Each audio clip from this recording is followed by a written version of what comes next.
We want everybody to think good thoughts. We want everybody to kind of be reminded in your own mind of the pleasurable times that we had with Brother Michael, amen, the GOAT, and we definitely loved him. This is difficult for me because when we started, he was very intimate toward us. The Jones family took us under his wings, and so much I could talk. They said remarks. I have a week's worth of remarks, but I'm just going to cut it down. But at this time, I want to welcome every one of you today to the celebration of life of Michael Joseph Corcoran. And all of you, yes, all of you knew him, knew that he was straightforward. And I'll share that little bit with you in a minute. But we're going to have an invocation at this time, and I'm going to ask everybody, out of respect to him, would we stand?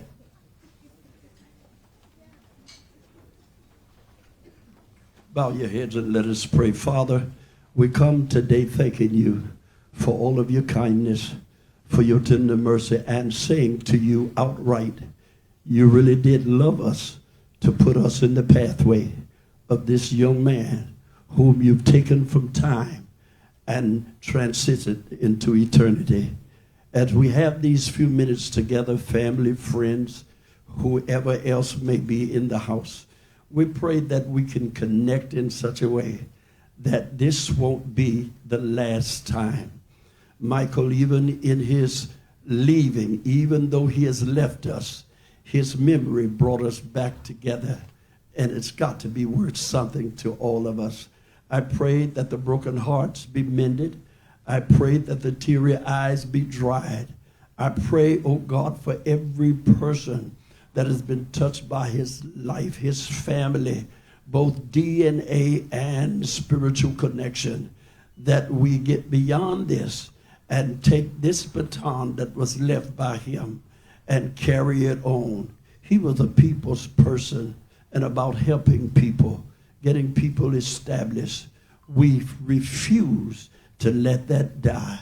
Now, in the name of Jesus, I pray that you would bless and encourage every person to press forward. In Jesus' name, we claim it and call it done. And everybody said amen and amen. You may be seated.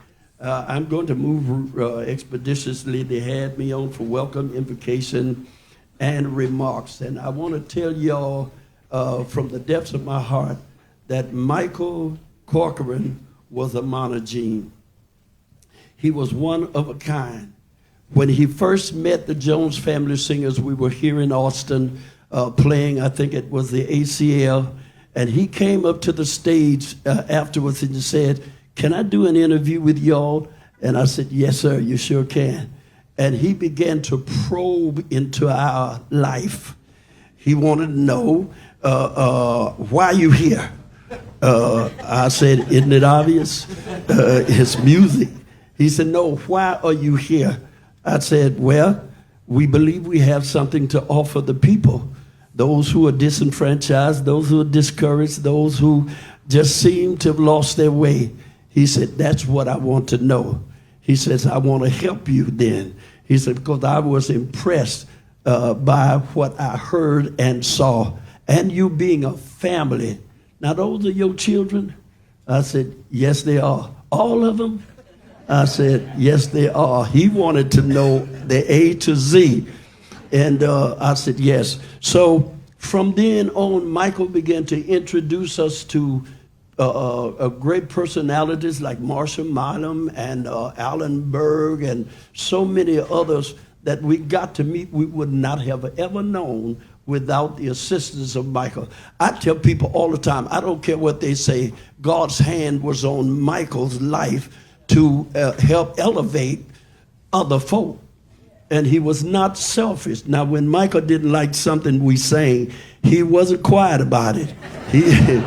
He pulled me to the side. "I didn't like that little part that you put in there. Go back and do what you was doing at first." I said, "Yes, sir, we got it."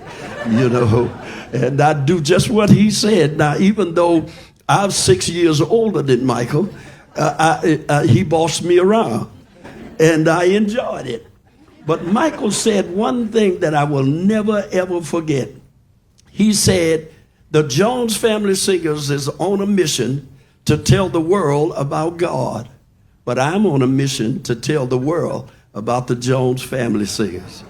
We knew from that point on, he loved us, he liked us, and he allowed us to be a part of his family. Jack, I tell you, this is one of the most difficult times, and I'm going to hurry to an end because I feel precipitation trying to fill my eyes. This is one I never looked forward to. And here is what I said in my heart to the Lord, and I mean all the good in the world. I said, you mean Mike gone?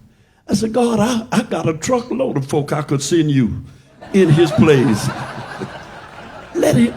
And you took him? But God knows best, and he knows when. I want to say to the Corcoran family and to all that's here, we love him. Not loved, we love him even to this day. He calls us to be better people. And he always told us to be truthful, to be honest, and do what you called to do. I remember in one service, and I'm done. One service, the gentleman told me, when you get up, don't use a certain name. He said, let the people make up their own mind what you're thinking about. I looked at him. I didn't say yes sir, no sir, or anything. I just let him talk because I already knew the direction I'm going in. And when I walked off the stage, Mike grabbed me. What you gonna do? Because he heard it. I said, what do you mean? He said, your uniqueness and what the higher power has given you to do is what drew me to you and brought you to this place. Do not change who you are for nobody. I was well 100% in agreement with him. And we went on stage that night and ministered to the masses. And I'm telling you, it was such a great performance that the people would not hardly let us leave. And Mike walked past me and said, and left. I'll always love him. My family, I want y'all to stand and show your love and your appreciation for the GOAT, Michael Joseph Corcoran. Thank you.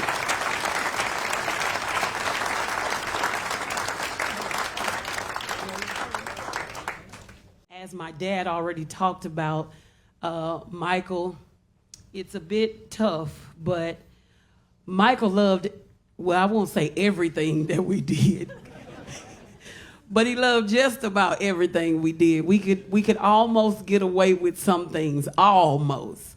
But as my dad said, when we didn't do as what he thought we would do, he would definitely let us know.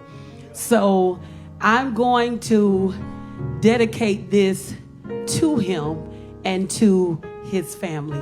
It's precious, Lord, take my hand.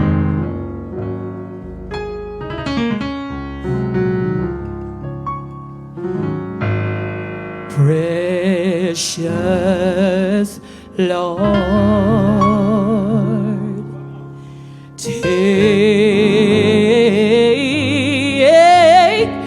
my hand,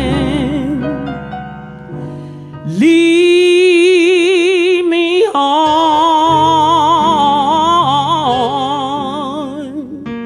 and let me stand. I am tired.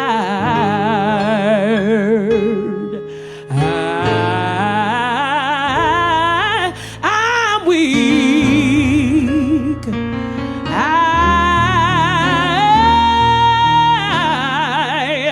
I am worn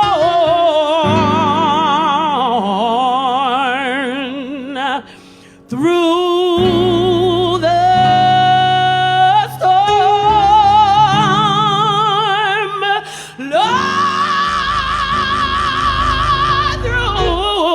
through the night, lead me on to the light.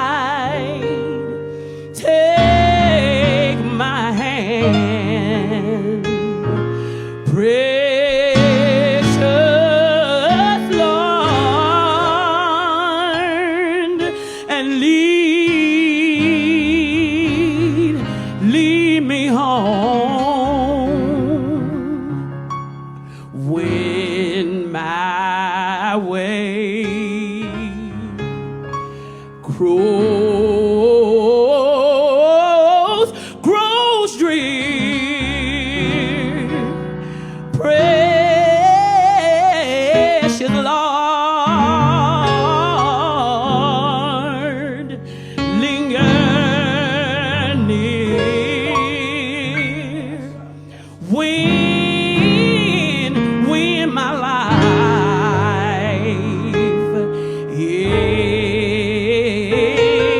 is almost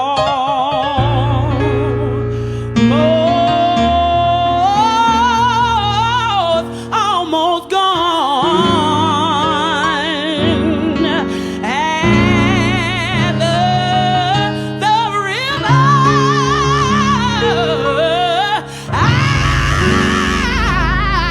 At the river I stand, guide my feet, hold my hand, take my hand, precious Lord, and lead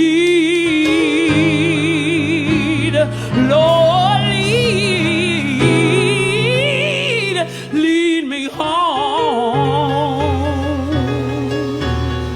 Love you, Michael.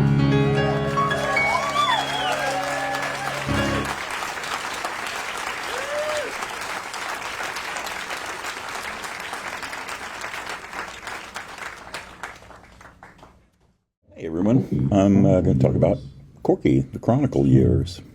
Michael Corcoran arrived in Austin. Michael Corcoran arrived in Austin in 1984 from Hawaii, sort of trailing along with the very great Rollo Banks, who had run Sailor Jerry's Tattoos in Honolulu and had a thing going with Margaret Mosier, who I assume doesn't need any introduction to any of you. And it was Margaret, as always, who went to Lewis Black and said, hey, we should take a look at this kid. Because he'd put out this scene of Honolulu Babylon that had kind of taken that city's culture and turned its head around 360 degrees. And within a few months, Margaret had married Rollo, retired from her column, and handed off to Michael Corcoran. And don't you start me talking. And with that, Corky again turned the whole concept of a music column on its ass. He was brash, insulting, opinionated, self-centered in an almost cartoonish way. And mostly he made people care about what he wrote. Love him or hate him, you had to read him and have an opinion about him. And importantly, an opinion about the things he wrote about. And he wrote about a lot. He wrote about how pretending to be a musician was the key to scoring with the chicks. My wife Susan played one of his groupies. I have photos. And he wrote about his 19-year-old girlfriend a lot. And Susie, I don't think that column with a photo of you two naked in a bathtub is available online, and I promise I will rectify that for you. But mostly he wrote about music and musicians that he admired and loved, or both, or loved to poke fun at. Corky inspired generations of Chronicle writers. First by his example as a writer, as a columnist who came to town with guns blazing, as he put it, later. And then later as a surprisingly generous mentor, friend, resource, and critic. His writings were almost always must-reads, both for his irreverent take on popular culture, and then increasingly later on, as time went on, for the overlooked artists that he championed and whose work he brought forward. And he was doing that right up until the day he died. He has a posthumous book coming out soon, which maybe somebody else will write about. And even though it's been like a decade since he wrote anything specifically for the Chronicle, I always felt like he was still a part of the Chronicle. And so, in a way, I like to think, and we try to live up to this, that the Corky years never ended at the Chronicle, and I hope they never will. Bye, Michael. Roland will be here later, but he decided he'd be real helpful and keep things a little shorter by not showing up now. So when you see him, you can give him endless amounts of shit. So for the last several years, Michael spent his writing time remembering landmarks that had been erased from the landscape, celebrating milestone moments whose echoes had faded, and most of all, saying goodbye to artists he helped rescue from the dustbin of history. It's what he had become so damned good at, serving as a caretaker for our shared memories, acting as undertaker for those who deserved to be buried with full honors. And now, suddenly and inexplicably and overwhelmingly, it is our turn to eulogize Michael, to celebrate and mourn the man who spent an extraordinary career infuriating the deserving few, intimidating even more, and inspiring countless others, including all of us gathered here today. 2 weeks later, and it still feels unreal that we must say goodbye to the man who I was absolutely sure was immortal, or who at the very least would outlive half the people in this room. In these few moments, I am deeply grateful that there is no need for a summation of Michael's larger-than-life biography. He chronicled his vast and varied adventures at every turn, leaving no blank page or empty screen empty for too long. And what he didn't publish in print or later in his bottomless Substack, he had tattooed in plain sight, so that stranger and confidant alike might ask about the backstory that he loved to share, even if it was the millionth retelling. Everything was fodder, cannon fodder sometimes, aimed squarely at your head that usually landed in your heart. Like so many of his colleagues, I was in awe of Michael long before I met him in 1986, when I was a freshman at the University of Texas, and Michael was the biggest man on the campus called Austin. He lived up to every story I had heard and every word that I had read. He was courageous, hilarious, indestructible, the wallflower who somehow became the life of the party. And most of all, he was someone who would rather tell the truth than make friends, of whom there are so many here today despite his very best efforts. Michael had some questionable habits. He had some questionable habits, to be sure. We argued often and at great length about whether you actually needed a hero record in order to review it.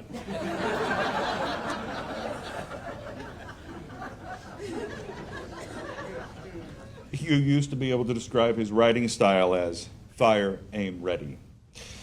But he fearlessly fired shots at everyone, but at the mirror most often. He made a living turning one-liners into universal truths. He gleefully kneecapped your idols and arduously championed the unsung. And he made the impossible look so damned easy you could not help but marvel at the grace with which he wrote, especially when you knew that it was usually done early in the morning, fueled by his true prerequisites for a hard couple of hours at the home office, a lot of coffee and a joint. I've read endless social media posts about Michael from his colleagues, many of whom are here today, and whose work I have long admired and who I'm happy to see despite the circumstance. They wrote of his competitiveness and compassion, of his dark humor and his boundless affection, of how much he loved talking about being Jack's father and listening to stories about their kids. Musicians have chimed in to say thanks for the tough love and hard truths. Ray Wiley Hubbard said it as well as anyone, which is to be expected. Michael, he wrote, burnished a pen dipped in blood and fire, as well as unrepentant coolness. And students of Austin and Texas's musical past have written about, with admiration, about Michael's second wind as an educator and historian, the only man asking meaningful questions of survivors so that their stories might eventually live forever. To many here, Michael was a role model, God forbid. He was a mentor, he was a colleague, he was a co-conspirator, and occasionally a pretty good cautionary tale. We all have about 100 or 200 or 500 stories about Michael, and all of them are golden. But now we have one more. That time we all got together to say farewell to someone we still cannot believe is gone, but whose story we will always share.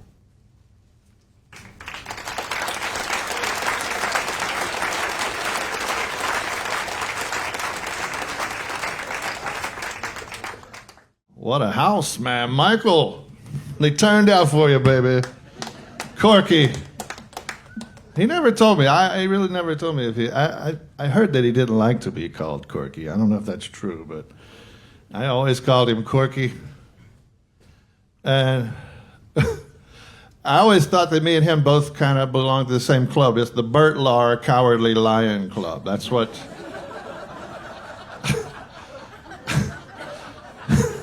I think that's maybe what he saw in me, was a fellow cowardly lion. Courage. I met Michael obviously through the Gorge. He loved the Gorge, and I was glad he did. We started emerging in Austin right about the same time, I guess, he got to the Statesman, you know. And there was some Chronicle guys who were writing about the Gorge a little bit. But when Corky started writing about us, it gave us, I don't know, some kind of legitimacy. You know, I think at that time, the Statesman being more of a standard bearer for culture than maybe it is now. But I'm not playing for the laughs. I'm just in the tradition of Michael Corcoran and Colin, like I see him.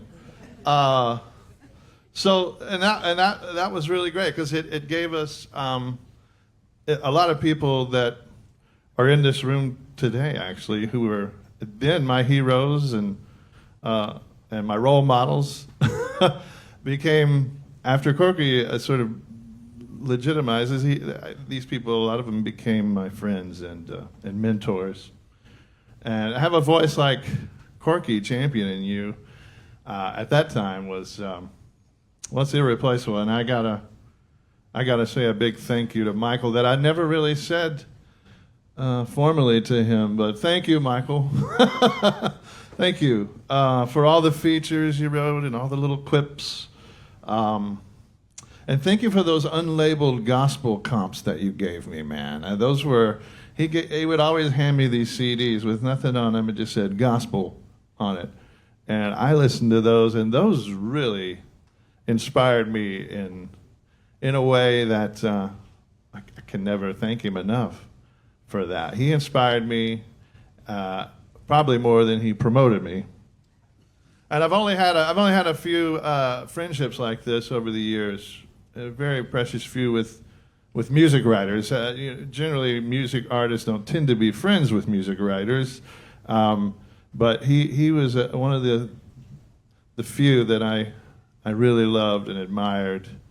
The way he championed the underdog. A great sports writer too. I loved his sports writing. I always encouraged him. I was like, you should write more sports stuff, you know, especially his coverage of the Longhorns. It was. I don't know if you've ever read any of that stuff, but it's gold. It's freaking gold. And Michael, he'll always be precious to me, and I'll always be grateful to him. And all week I've been self-talking and imaginary talking to Michael, and just thinking about all the different things I felt. And the last time I saw him was on the Outlaw Country Cruise. Him and Susie were on there, and that is so precious to me now, that time. So much time spent in the Artist Lounge. And I told him I was the one that broke the news to him about Mojo. I wasn't supposed to, and I was kind of scared to give him that news. Not knowing, I was like, but we're in the middle of the ocean. He's got no internet, does he? And it's a terrible internet. So, jokingly though, I had to tell him because I knew him and Mojo went way back, and we had some heart-to-hearts about that. He had some wonderful things to say, and the coverage, what he wrote about it was some of his best writing I'd seen in a long time. And I'm a Substack supporter. I love his Substack, and the way he leaned into history and the books that he's written since. I've looked forward to the next book. I can't wait to get my copy. I was really proud of him, and I was able to tell him on the cruise how proud I was of him and the great work that he was doing. He went out on top, as far as I can tell. You know, he was doing the best work of his life, and it'll always be precious to me. I just want to close with Jack. I want to say to Jack, brother, really, it's impressive that you got this together under the circumstances. I know your father loved you, and he's so proud of you, but this is really above and beyond, and I commend you for that. Yeah.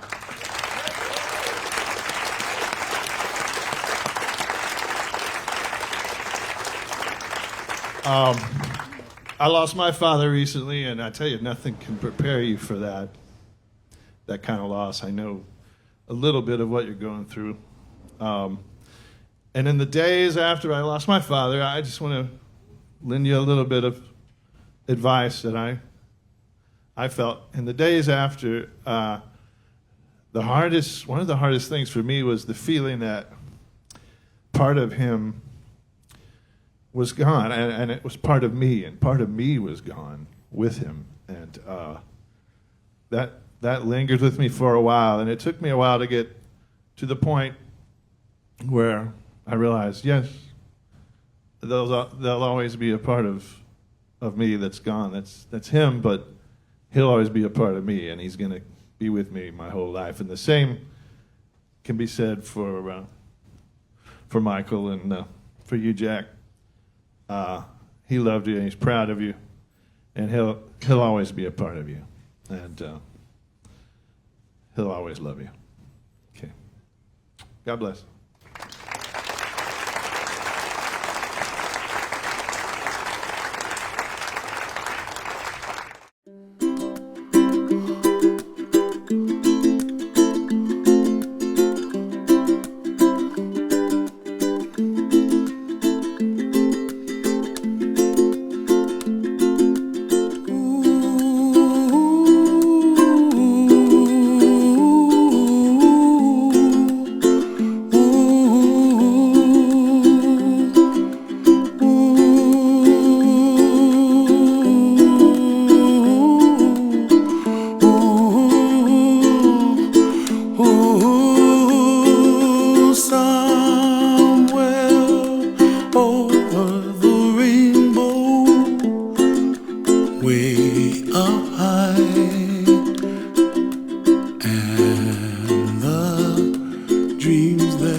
That you dare to, oh why can't I?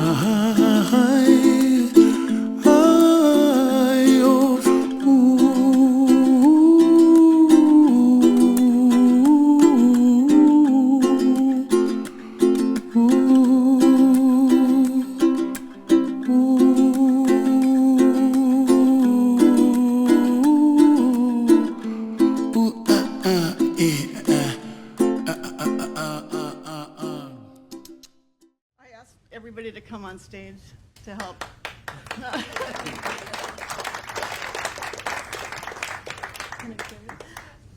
Chip was our oldest brother and oldest son and named after our father. We called him Chip.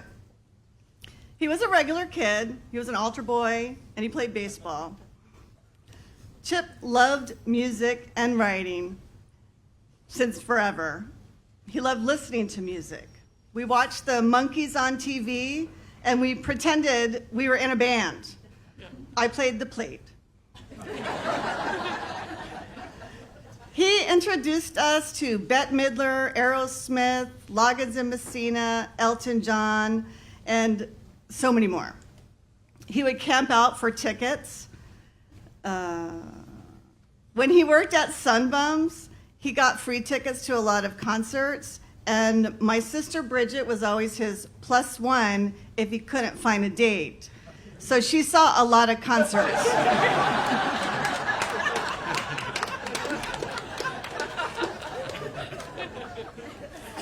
He took me to see Devo when I was in 8th grade, and that was too young to see Devo.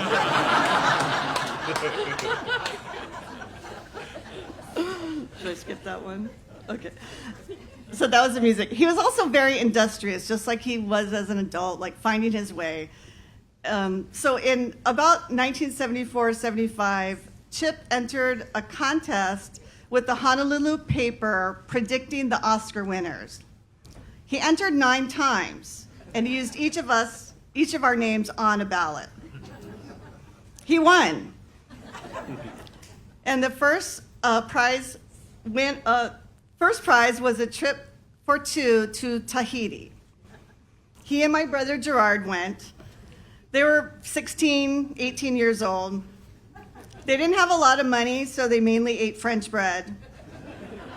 On the way home, they got bumped in American Samoa for a night. They made out okay, though, because they got comped in a hotel and had room service. That was probably the first time Chip got comped. Chip was very fun. He was a fun brother.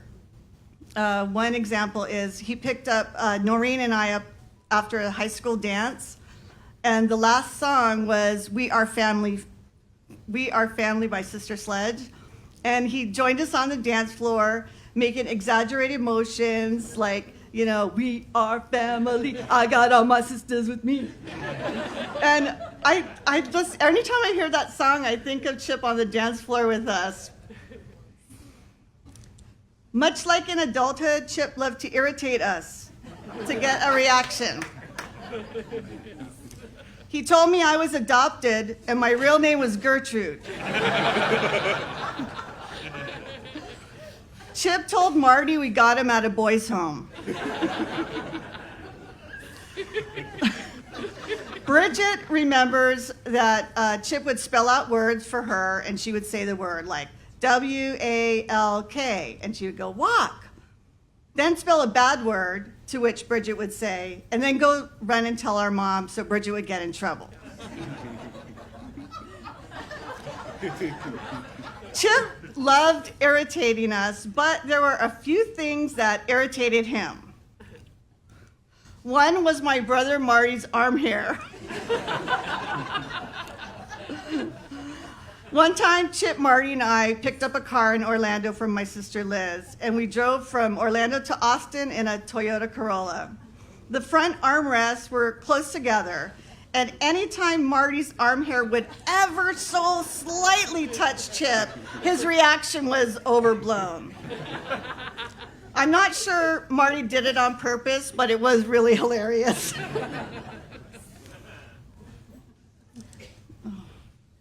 Chip was a fun uncle, but those are stories that I can't share. And he was a wonderful brother. We were so proud of him. And the lastly, I want to say, me ke aloha, Chip. Ahui ho!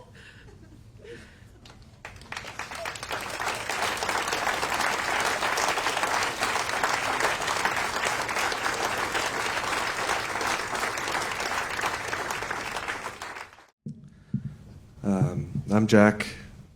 I was in that photo of him with the kid.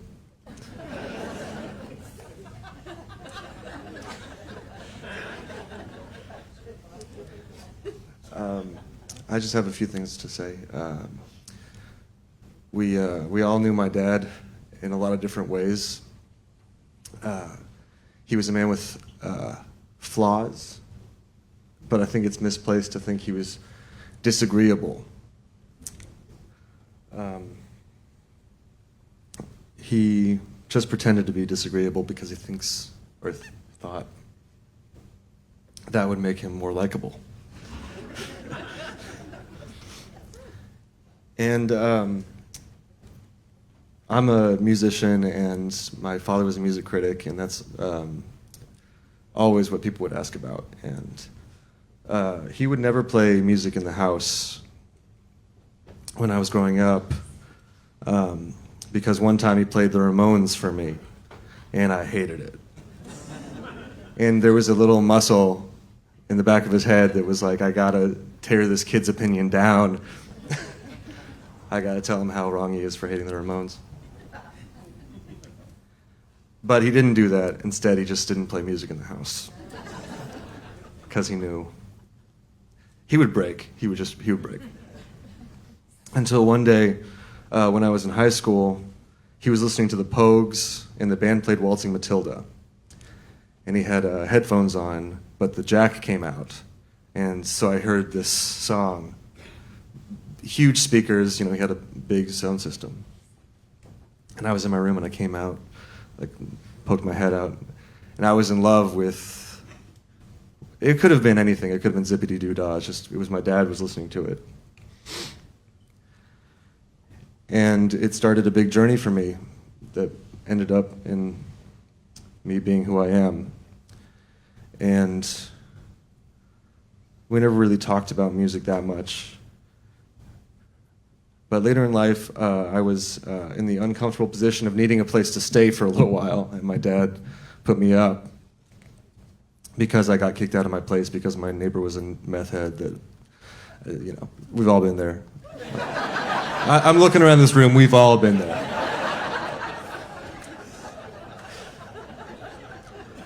And he thought I was putting sugar in his gas tank, and he reported me to the cops, and it's a whole thing. You didn't need to know that part, but my dad took me in, and he was living in this house in Staples.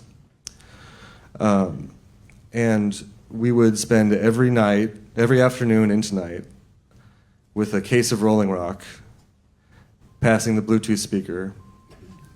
And I would play a song that I thought was, because I'm scared of his opinion, So it's got to be a B-side, a D-side of a band he's never heard of, just underground hits. I got to really, really make it. And instead of, saying he was, or criticizing me or anything like that, he would play 3 songs back to back because that song was great, but did you know that they stole the melody from this guy and his wife was in this band? And that band kind of sucks, but the drummer from that band is actually on this record, and he would just go and go. And I just think about that summer, it was rainy, or maybe it was fall, but it was certainly rainy. And he had this tin roof on the porch. It was leaky, and we were just passing around the Bluetooth, and I was so frustrated that he would get 4 or 5 songs in, and then I would finally get to play that Iron and Wine song I like. But it took me a while to realize that it was him trying to show off, trying to show me who he really was, because he defined himself so much by what he loved, and he loved so many people in this room, and I want to thank all of you for being here so much. I had a lot of words, and I haven't said most of them. I'm just kind of riffing. But I could try to express and really communicate how he was a doting father, and how he was a brilliant co-parent with my mom, who really put up with a lot of shit over the years, but she always rolled with the punches. I could try to explain it, but you've all got your own fathers and your own relationships with fathers and holes where fathers used to be, and I don't know if it would do anything. But loving compassion does not cut it for the way he saw me at my worst and loved me and forgave me and supported me. And tried to tell everyone about my music.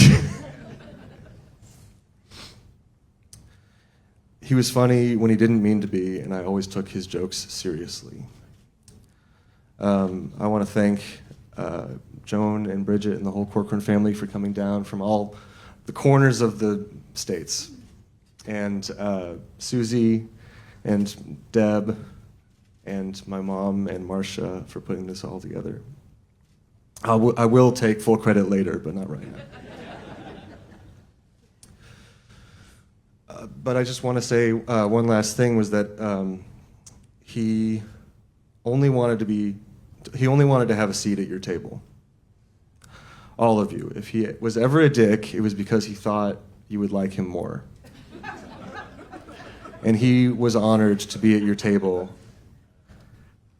If he ever shared a meal with you or a conversation, he was honored to be in your company. And Michael Corcoran, rest in peace. Austin Music, you can now suck in peace.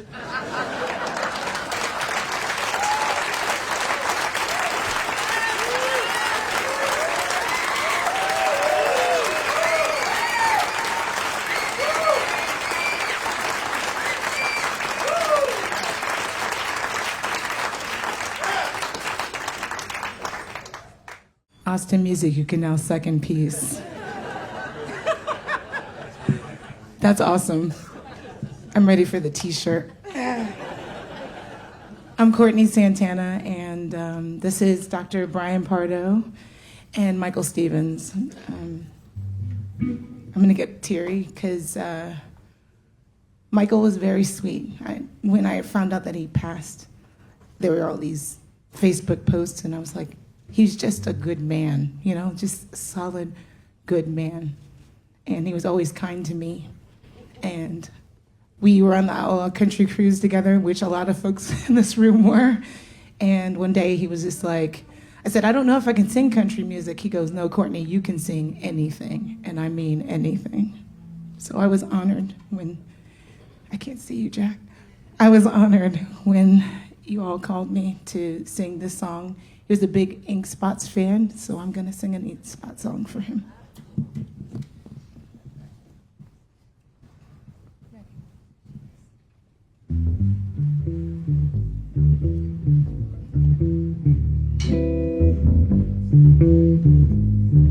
I'll go over here so it's okay. We'll meet again. Don't know when, but I know. I'm sorry, I'm getting caught up.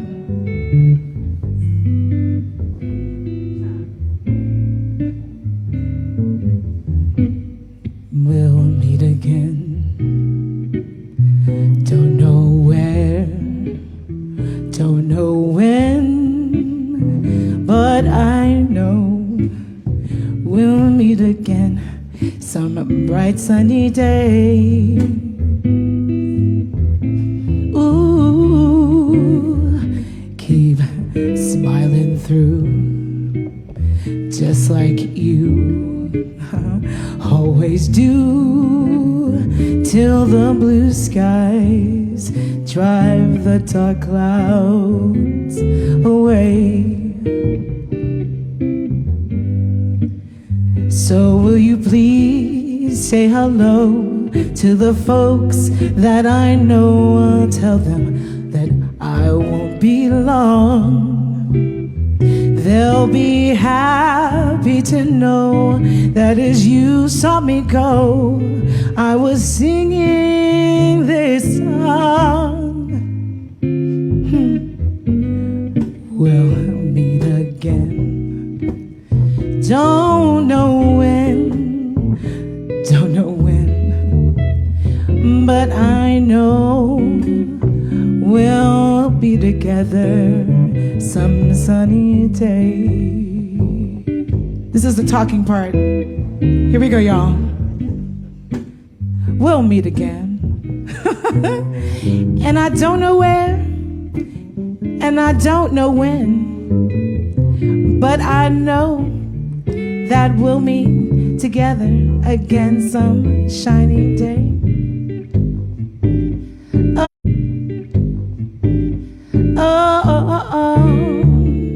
So keep smiling through, just like you always do, till the blue skies drive the dark clouds away. To the bridge on. So will you please say hello to the folks that I know? Tell them that I won't be long. They'll be happy to know that as you saw me go, I was singing this song. Oh, we'll meet again. Don't know where, and I don't know when, but I know that we'll meet some bright shiny day. Oh, I know that we'll meet some bright shiny day.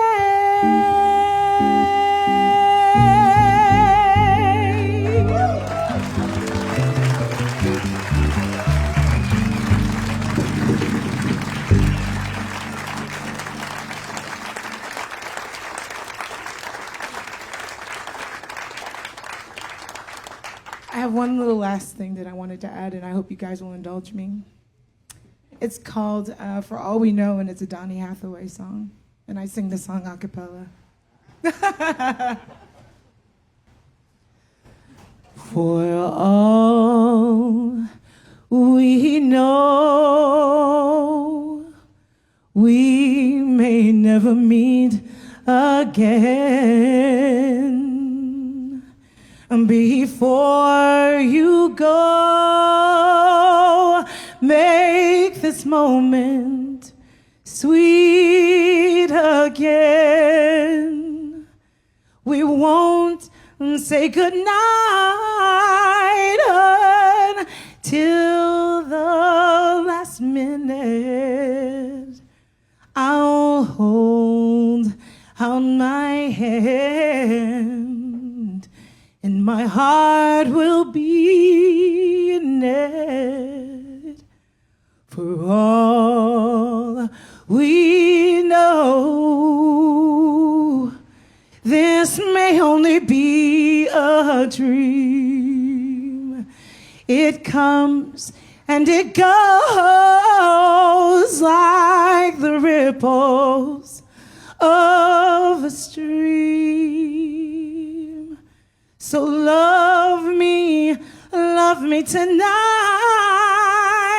Tomorrow was made for some. Tomorrow may never come. For all we know. We love you, Michael.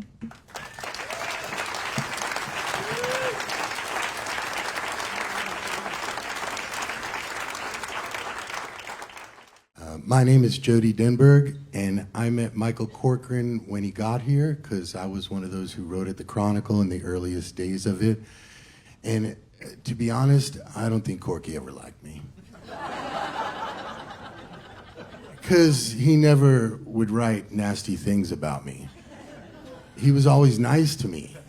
I was like, what the fuck did I do? Or not do? to escape the slings and arrows of outrageous Corky. But he was, he may not have liked me, but he did love me, and I did love him, and I had the blessing of emailing with Michael just a few days before he passed, and I got to express my gratitude for his kindness. And he sent me a list of the 50 Austin albums that he thought were the best from Austin ever and wanted me to proof it. And I'm like, you're Michael Corcoran. You got this. And he did. But one thing about the power of Corky's pen and voice was that a comment that he made after the passing of our music community member, Sims Ellison, evolved into the Sims Foundation. And that is such an important thing. Michael did a lot of important things, but that was really one of the biggies.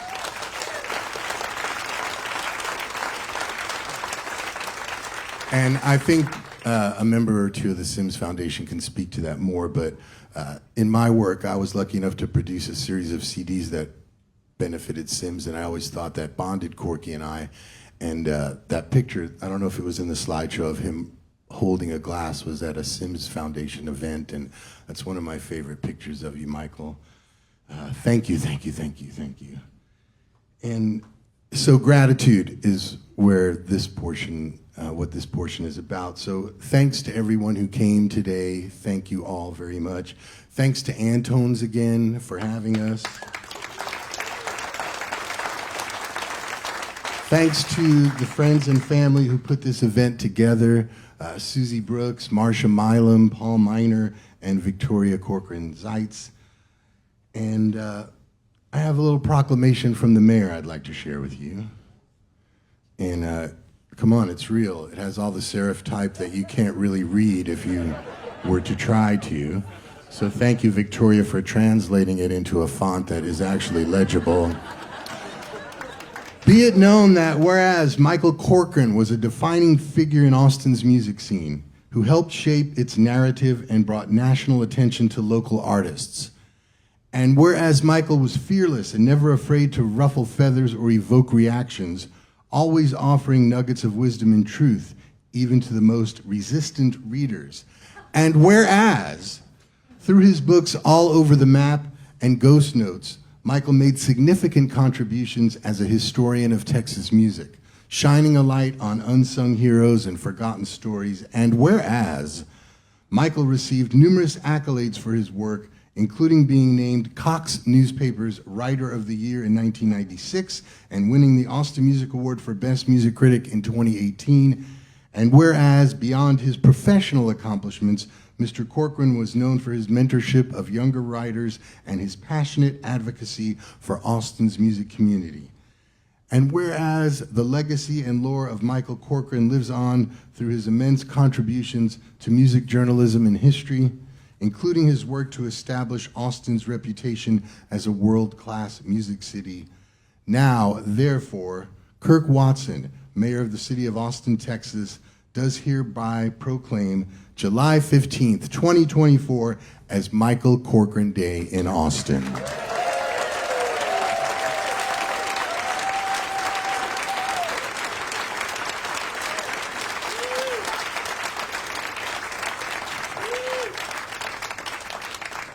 And Kevin, I think it was Corky for like the first half of the career, and then the second half he kind of morphed into Michael. He did one time say, "You can call me Michael." So we're going to be starting music at about 4 o'clock, and we need a little help putting the chairs away while we get the room ready for the show. So we're going to do that, and then if you have your program, you've seen the amazing lineup of musicians who are going to come up here and give their heart and soul for Corky. And I think we'd like all the speakers and family members to join me here on stage for a photograph while we clean the chairs, and then we'll be back with the music. Love you, Corky.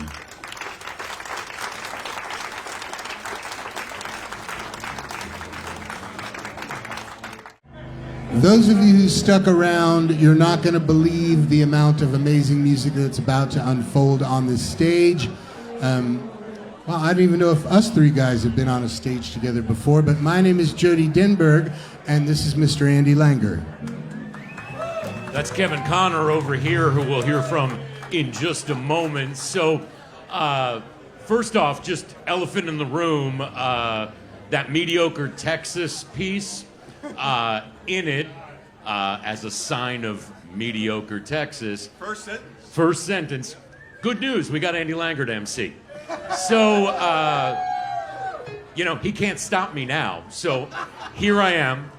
And of course, thanks to the family for inviting the three of us. This has been, quite a day already. And ahead, we've got Britt Daniel, we've got Tameca Jones, Yves Monsees will be with us, Shoulders, Kelly Willis, Kathy McCarty, Jon D. Graham, Wild Seed, Shinyribs, a bunch more. So one sort of housekeeping note, there's a bunch of you who have stories, who might want to talk for a minute, 3 minutes tops. We've got a sort of ancillary stage here where you can do that, and I've got the sign-up sheet in my hand. So as soon as they start, I'm going to come over here, and if you want to add your name to the sign-up sheet, and we'll hear from folks while the bands are getting set up. Folks will share their memories of Corky. So I've got that sheet. Come find me in a moment. Kevin Connor, it's yours.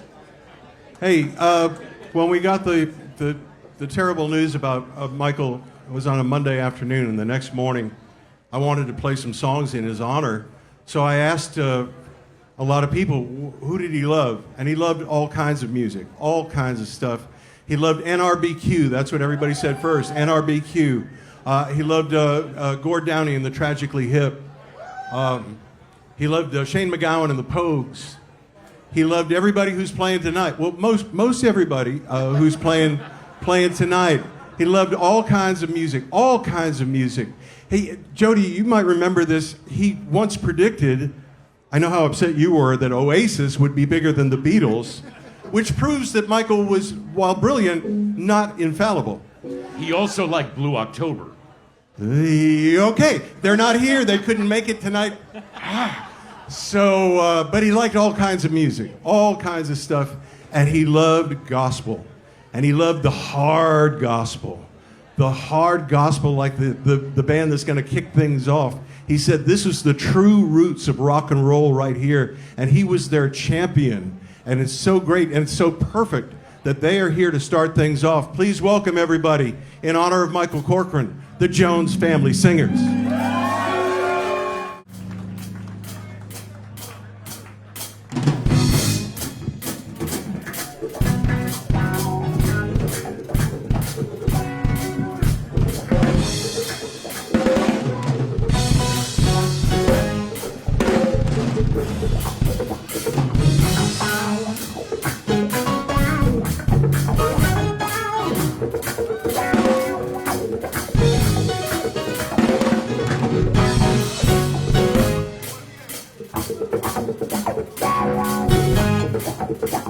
Come on, everybody, let's put your hands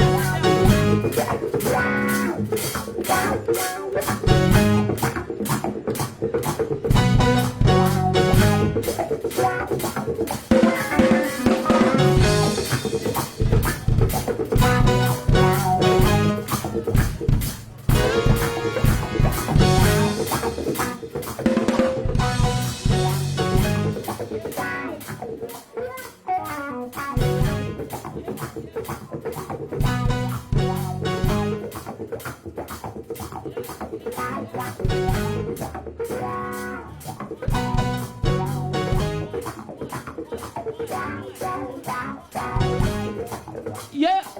All right. Here we go. Everybody do this for me. Everybody, come on.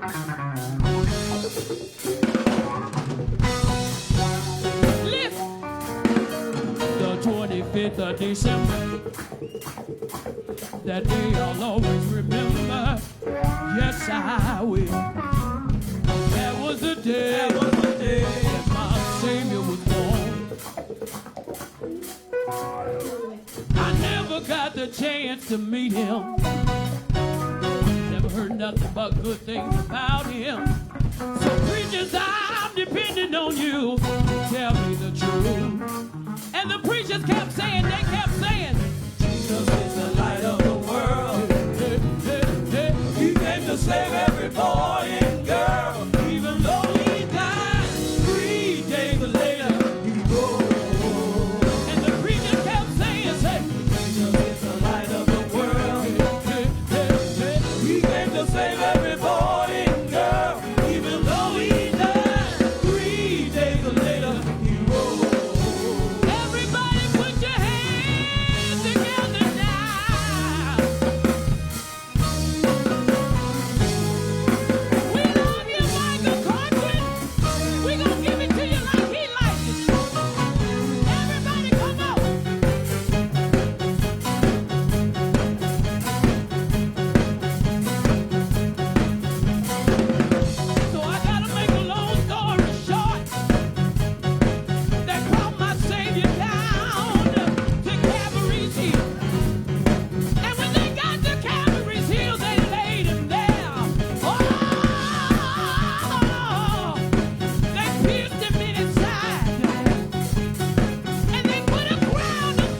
We're not as young as we used to be.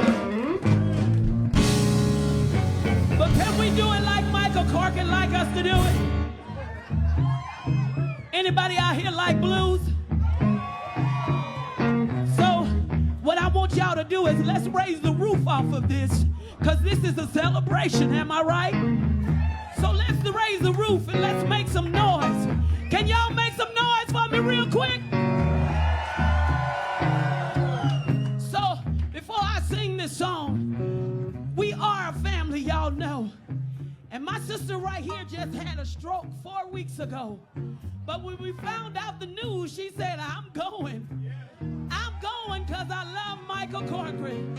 And that says a lot when you can get somebody to come and be with you, because he meant and will always mean a lot to JFS. And I told Marsha, I said, everywhere we go, whether it's in the country or out of the country, just as we say our brother's name, Kenny Freeman Jones, we will always across the world call Michael Corcoran.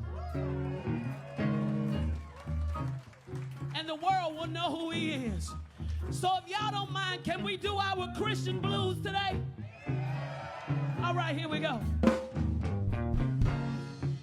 I've got Jesus.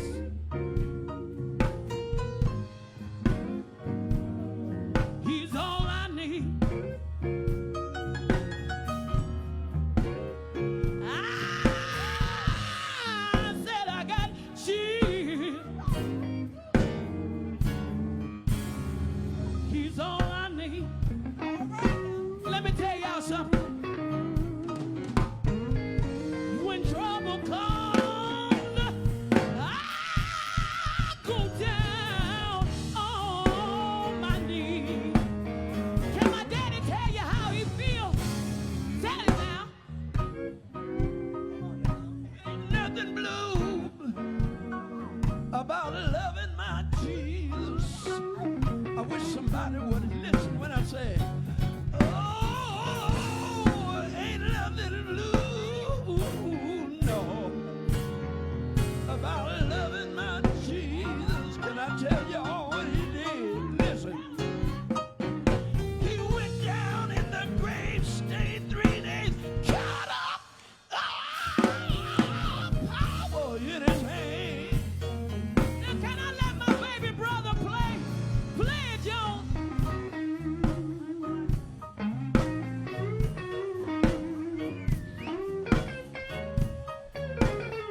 You got somebody right here that loves the guitar. Play it for him.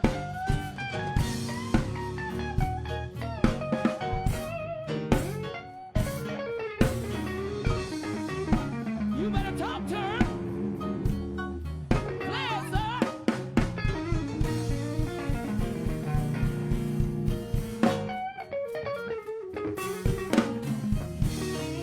What y'all think about that? Listen. I said I got Jesus. Can I tell you that he got me too? Listen.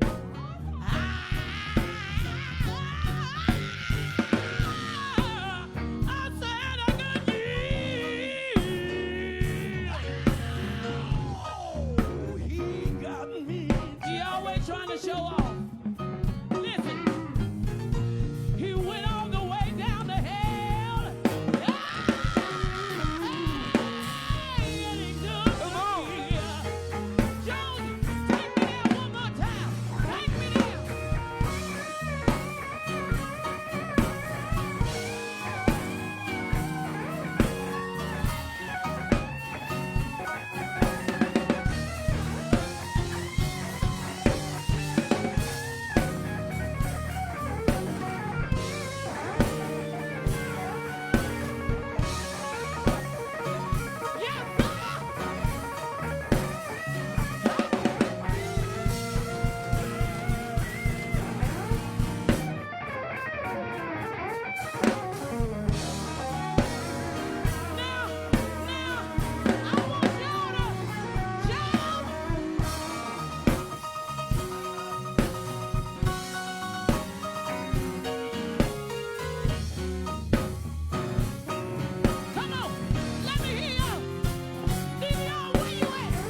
Come on, come on. Because he already paid the price.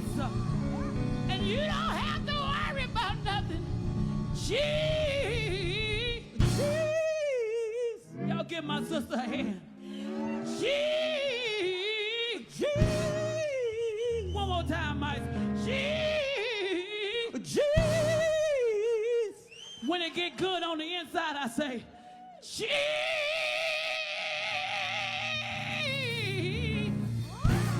Jack, he took the key.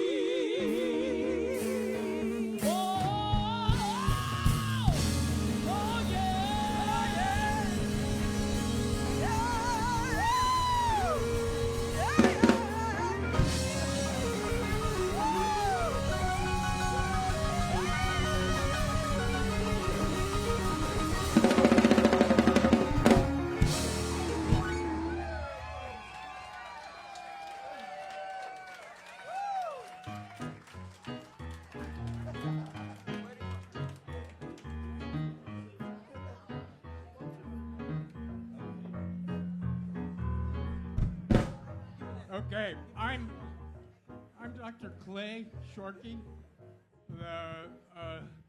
one of the founders and the directors of the Texas Music Museum.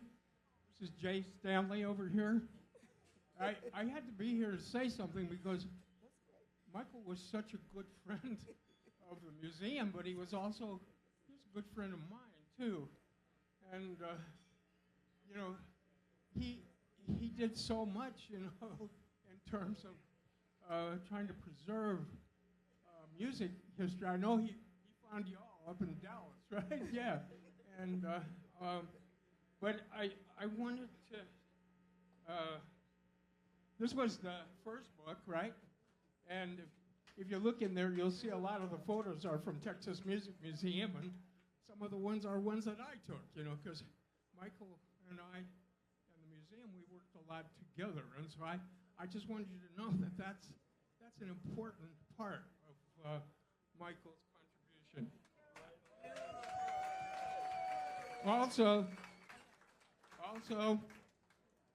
I noticed they don't have this book out there. This is a little book called "This Is My Story: Sanctified Soul of Arizona Drains," and the greatest book, and I'll tell you why. Because there was nobody hardly knew who she was. She was a blind black singer, gospel singer who went to the colored blind and deaf school here, and became quite famous. But the only picture of her was this picture that was on it's kind of a drawing actually, was on the front of one album, and Michael, of course. Listen, this isn't the only time he did this. What I want to say is he was also a real detective, okay? He found stuff, the stuff in some of the books, that it's kind of local stuff, but I want you to know how much he searched and researched. This book, for example, he did this, and he found the only picture. He found the only photo of Willie Johnson. He found the only picture. If you come to the museum, you'll see a big sign from Shirley's Playhouse from Marlin, Texas, which is when he went up there and found a lot of this stuff. He came back and found a lady had the sign, so we've got that there, and all that stuff is from Michael. Come on, let's give it up. Yeah, he had to get it off his heart. Listen. In the 37th chapter of the book of Ezekiel, God told Ezekiel to go down in the valley and preach to the valley of dry bones. When he gets down there, he tell the bones to hear the word of the Lord. I want y'all to take a minute and help me say what he said that day. Y'all ready? Oh, dry bones, you got to get up one day, one day, one day, one day. Oh, dry bones, you got to get up one day. What y'all say? Oh, dry bones, you got to get up one day, one day, one day.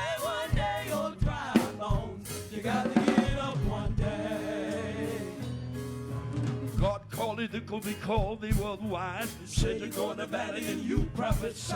He said go in the valley, got a knees to pray. Oh, dry bones, you got to rise today. Bone was rubbing in the shining sand. Bone was traveling like a natural man. Toe bone connected to the foot bone tight. Foot bone connected to the ankle right. Here come the leg bone, yes he did.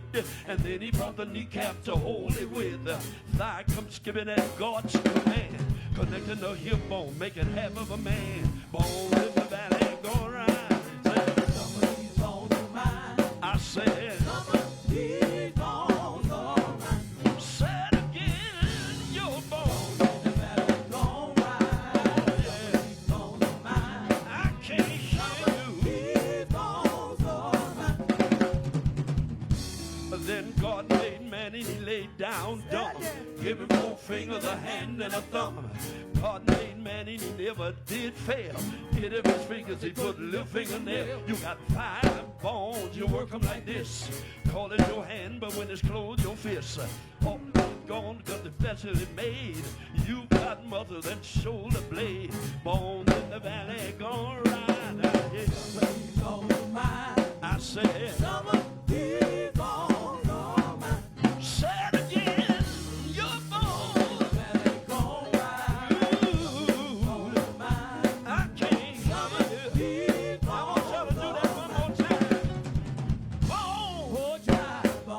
You got to get up one day, one day, one day, one day. Oh, dry bones. You got to get up one day. What y'all say? Oh, dry bones. You got to get up one day, one day, one day, one day. Oh, dry bones. You got to get up one day. And then God made man and he laid down dead. Give him skull bone that they call man head. God made man and he made him so fat. Top of his head he placed his hat. God made man without a doubt of fear. Tapped him on the head and he got 2 ears. God made man with his own supply. Tapped him in the face and he got 2 eyes. God made man in his own dispose. He tapped him in the face and that man got a nose. God made your brother, made you free from sin. He gave you a mouth, a jawbone, and a chin. Bones in the valley, go right. I said, some of these bones are mine. Said again, your bones in the valley, gone right. We got to blow your bones are mine. I'm getting happy. These bones are mine. Oh, some of these bones are mine. Some of these bones are mine. Can I get a witness? Some of these bones are mine. Can I get a witness? Some of these bones are mine. Anybody happy?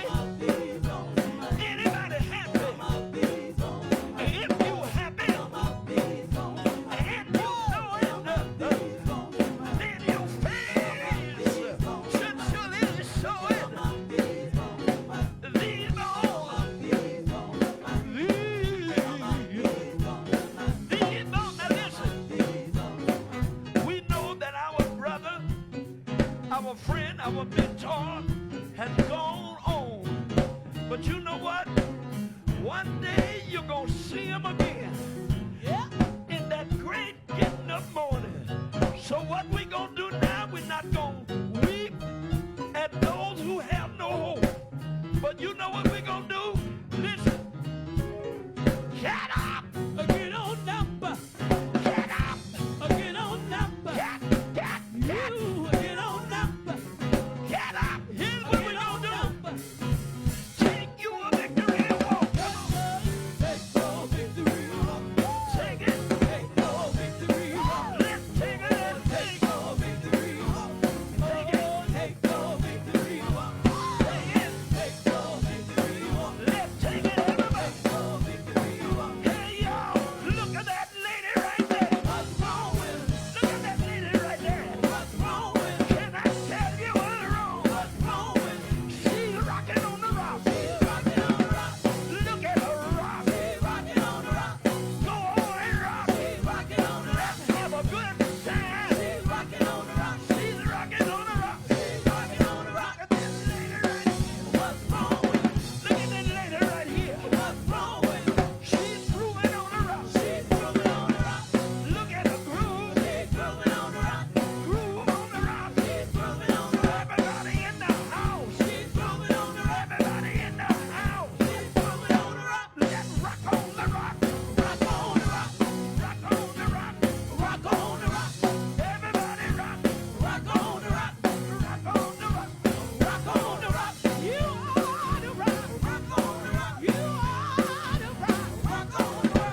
want you to know that we had a good time and we will forever call Michael's name.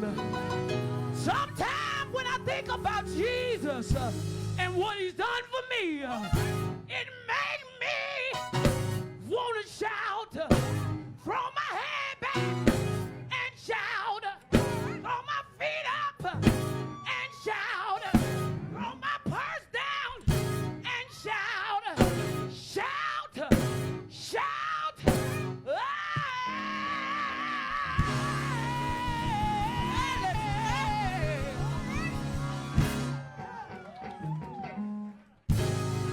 I believe I want to shout a little while.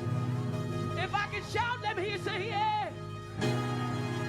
Well, we gotta go, y'all. We got 1 minute. You know you make me want to shout. Throw my hand back and shout. Throw my hand forward, shout. Throw my purse down, shout. Throw my head, shout. Come on now, shout. Come on now, shout. Come on now, shout. Come on now, shout. You been good to me, shout. You been good to me, shout. You been good to me, shout. You been good to me, shout. Woke me up this morning, shout. Started me on my way, shout. In my right mind, shout. In my right mind, shout. Oh, oh, oh, oh, oh, oh, I just want you to shout, shout, shout, shout,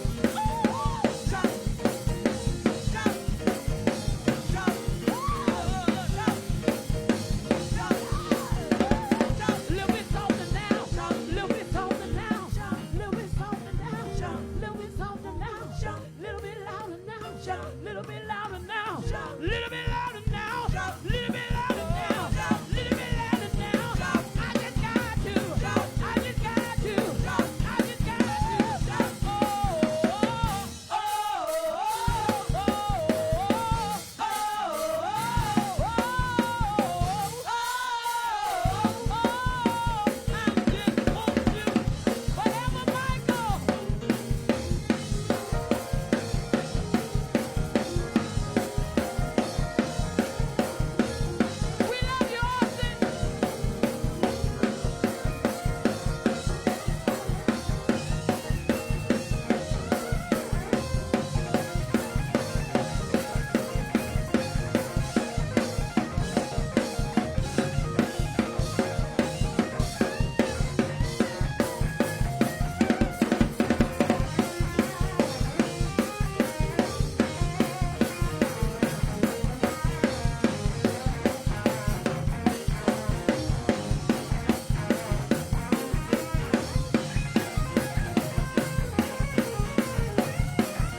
More time for the Jones family singers. Tameca Jones will be with us in a little while. Eve Monsees, Ramsay Midwood, then Shoulders, then Jack Henry, and then Kelly Willis, and it goes from there. If you're planning the rest of your day and evening, music should end right around 9:30 this evening. So that's the story here. A moment ago, I was looking to see if I could find any Corcoran references to Spoon, to Britt Daniel, and I failed on that front. Not that there aren't a bunch and a bunch of pieces about Britt from Corky, but I did find this in a piece that Britt's name and Corky's name were in. It's a quote, I believe, from Mediocre, Texas, and it says, "Rock stars aren't launched here, they go to Austin to retire. Work the steps and wait for the Margaret Moser profile." 80% of live music is unlistenable, and yet we still have all these entitled musicians who want affordable housing and health care. He probably believed a third of that, if that, but he's wrong about one thing. Rock stars are launched here. Spoon's done okay over the years. And Britt Daniel said yes when they said, hey, will you come and honor Michael Corcoran on a Monday afternoon? So without any further ado, this is Britt Daniel.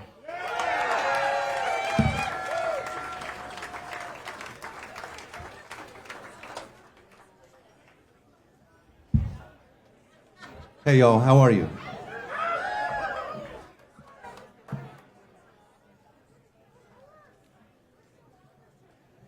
I would see Michael around for years, we would chat for years, but we only sat down for an interview one time, and it was right after my second record was just coming out, and we did an interview at the Dog and Duck, and he let me know that the worst sound for a band name is the ooh sound. And that not only, it was just flat out uncool, and not only that, the double O is particularly uncool. Doobie Brothers Spoon is not cool. Which is an interesting tact for an interview, right? But you know, he was a guy that always said exactly what was on his mind. I think that's maybe what all of us here love the most about him. And he was fearless, you know? He really was fearless. And we're gonna miss that voice. So I'm gonna play a couple songs. This one's called Black Like Me.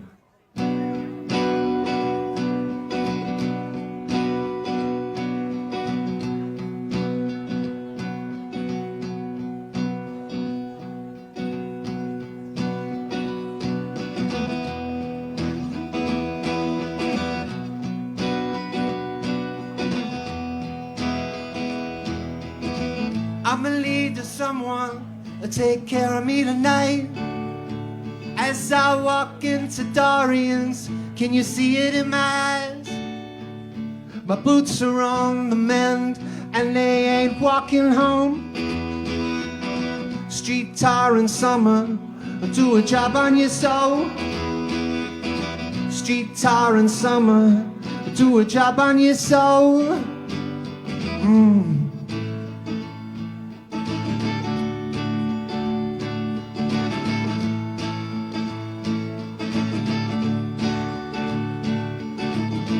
Watching cover shot, my head's feeling light. I'ma lead to someone to take care of me tonight, and lay head and lay away. So I split, like just getting louder is gonna get me out of this.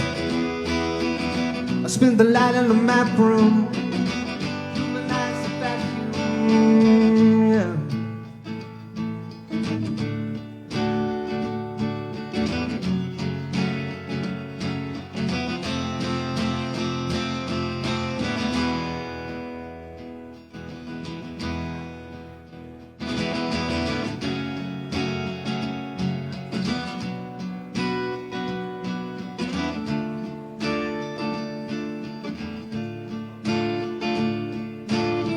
I'ma lead to someone to take care of me tonight. Oh, and as I'm looking out at you, can you see that in my eyes on the mend? Now they could lead me home. Street tar in summer, they do a job on your soul. Oh, chili's gone, day and night. Oh, it made me feel so light. Just somebody to care to light.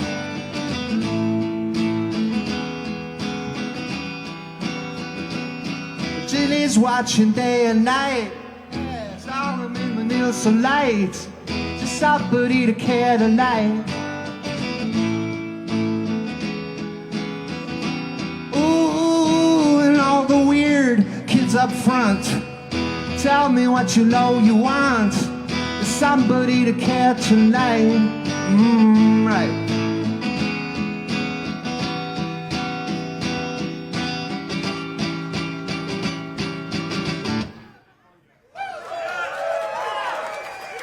Thank you.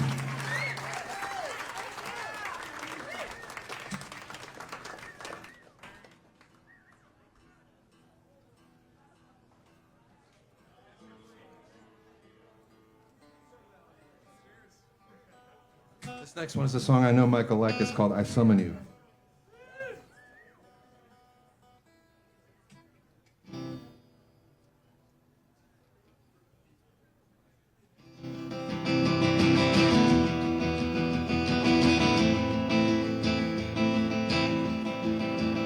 Remember the way to the world, it's a sound that we used to buy on cassette and 45. And now this little girl, she says, will we make it at all? 800 miles is a drive.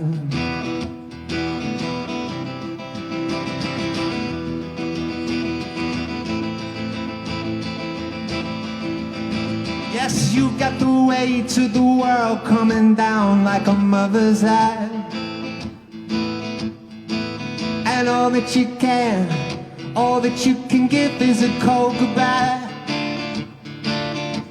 The law enforcement's impressed you survived to this age. Strapped up soldiers, they'll lock you in a cage without goodbye. For a little bribe. But oh no, where are you tonight? And how we get here, it's too late to break it out. I need to release this signal as a cough, but that don't get me off. I summon you here, my love.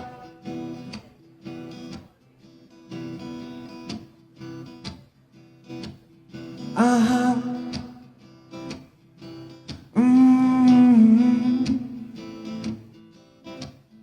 I got the weight of the world.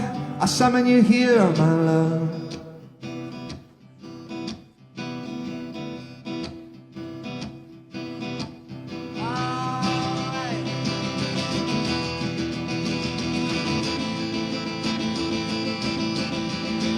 Oh, you got the weight to the world coming down like a mother's eye.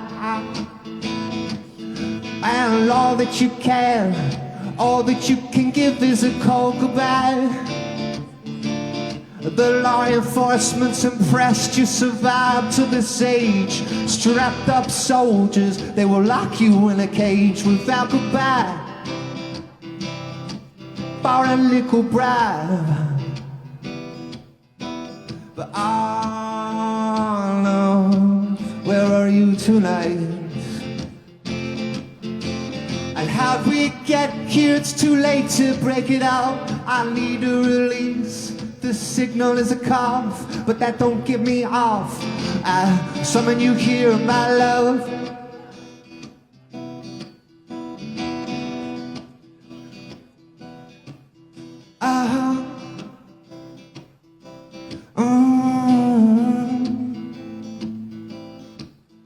I got the weight of the world.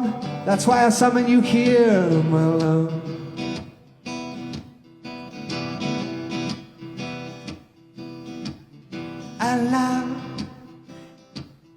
La la la la la la la.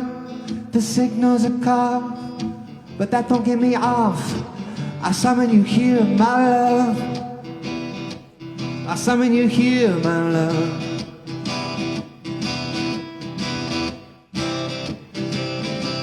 I summon you here, my love.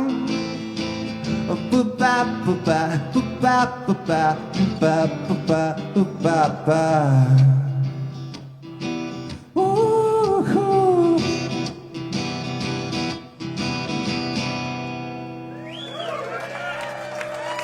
Thank you so much, Mr. Michael. Thank you. Quick set changes. That's really good. Thank you for coming to Antone's, for Michael, and for his family. And I'm Kevin Connor from Sun Radio, and Andy and I realized that the best way to introduce the artists that are here is just to read a little bit of what Michael wrote about them. And this comes from a 2018 Statesman profile of Tameca Jones. If you're trying to find out what kind of person Tameca is off stage, you'll get that in about 5 minutes.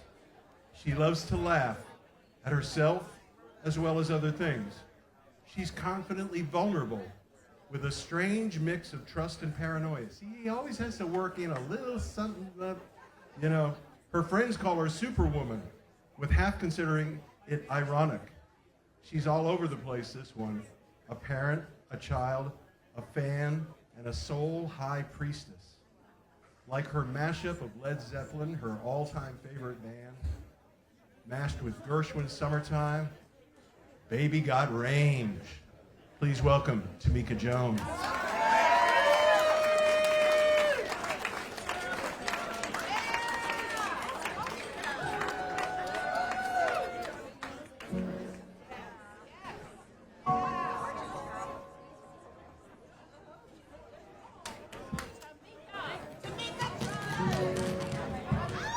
Check. My bad.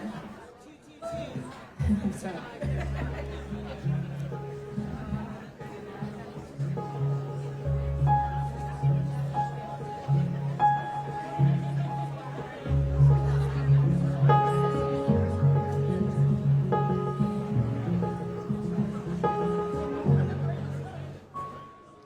First saw you in my apartment hallway, and my body started to crave you.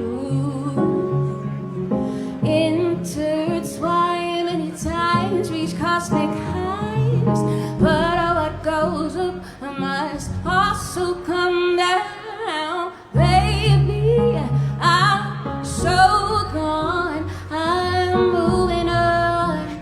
I'm moving on. Baby, it's so hard to let us fall. Months went by, sparks flew and turned to fire, and my heart started to crave you. Wanted to feel more than the last I wanted to feel love, but I didn't think I deserved it.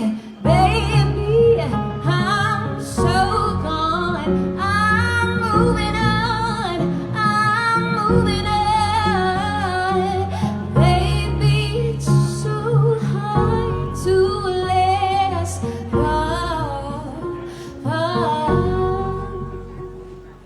I made up my mind to see you as a meaning to an end, a temporary situation, but you made me fall in love. The heart I cannot trust, but still I wish I would have tried. Baby, I'm gone. Baby, I'm so gone. I'm moving on. I'm moving on. Baby, it's so hard. Baby, I'm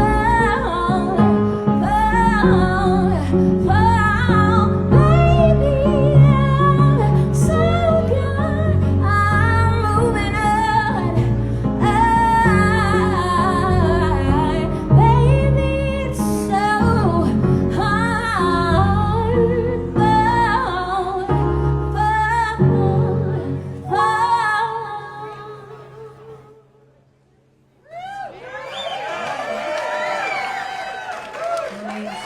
Thank you so much. I just want to say R.I.P. Corky. He gave me my first cover story. He saw the star and the potential in me before anyone else did. So rest in peace, man. We love you. And this song is a song that I released and Corky loved. So I'm going to do Hot and Bothered for you.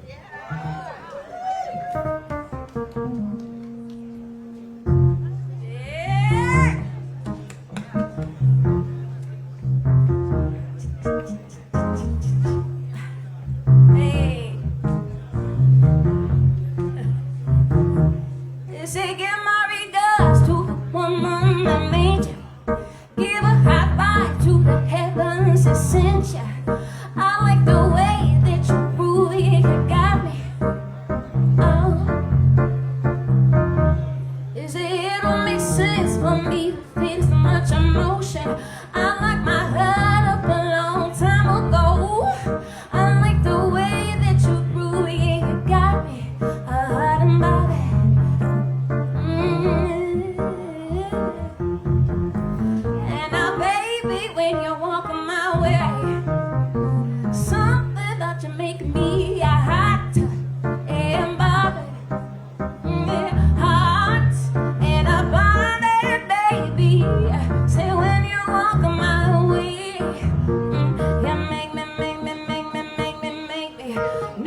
Sometime give me a chance to win you over.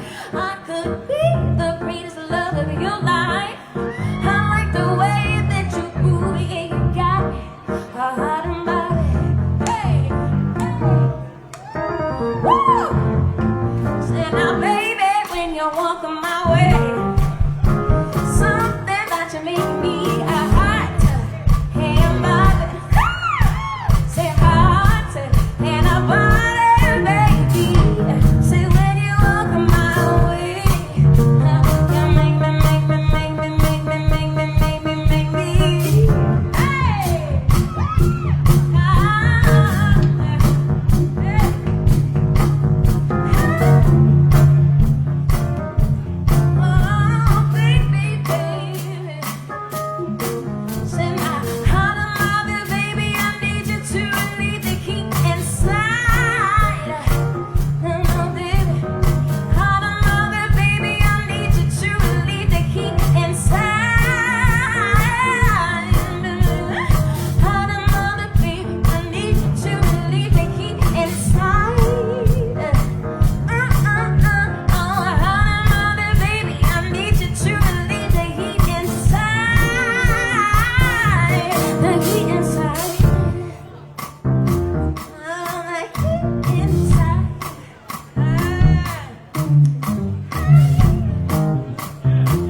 Ladies and gentlemen, Matthew Odom. Until Louis gets here. I worked with Michael for about a decade at the Statesman. We used to call him Godfather because I think Dirty Uncle would probably not be approved by HR. But he really was a generous mentor and a sweet friend, and I kind of echoed Jody's sentiments and the fact that he was so nice to me, I worried he never thought I was talented or a threat, but that's okay. I appreciate it. And he was never one to brag, but the only time he left something, he never lived in the past. He always lived in the present or the very distant past. But he dropped off a clip of his once, and it was kind of just to let me know, look, this is who you're fucking with. And so this is who I was fucking with at the time. This was his review of the Pogues' If I Should Fall From Grace from 1988 in Spin Magazine. And so what Michael would do is he'd like to grab you by the neck at a certain point in a review and make your eyes bug out, and then by the end, he'd make you shake your head and your eyes would well with tears. So I'm just going to read the first and the last paragraph from this review from 1988. I used to worry that I drank too much, that my gambling was out of hand, that my language was offensive, that I spent too much time daydreaming, that my outlook on life was fatalistic, that I was incapable of sustaining a long relationship, that I would never understand money, and that eventually I would go to prison for a crime I did not commit. Then I listened to the Pogues and stopped worrying. Today, I stand before you and proudly declare, hey world, I'm a drunken Irish bastard, and if you don't like it, well here, I got something your wife might like. So, the sacred and the profane, or the profane and the sacred, but he ends this, and it's about Shane MacGowan and the return of the drunk Irish bastard and white boy funk music from centuries ago. The drunken Irish bastard is back. He smiles through rotten teeth, dressed to swill in a baggy black suit. He's standing there where the dreams end, trying to put his soul into words that match the tempo of his heart. He's the man who knows too much about something he can't name, and it drives him crazy until the liquor finally rescues him and the ghosts take him home and put him to bed. Michael Corcoran, y'all. Matthew Odom. I don't have a Michael quote here. My page is off. But I will say a couple of things about these two people. First of all, Mike Buck, the host of Blue Monday. Tonight, he's celebrating the birthday of Rocky Erickson. Rocky Erickson, Sound of Our Town, circa 1966.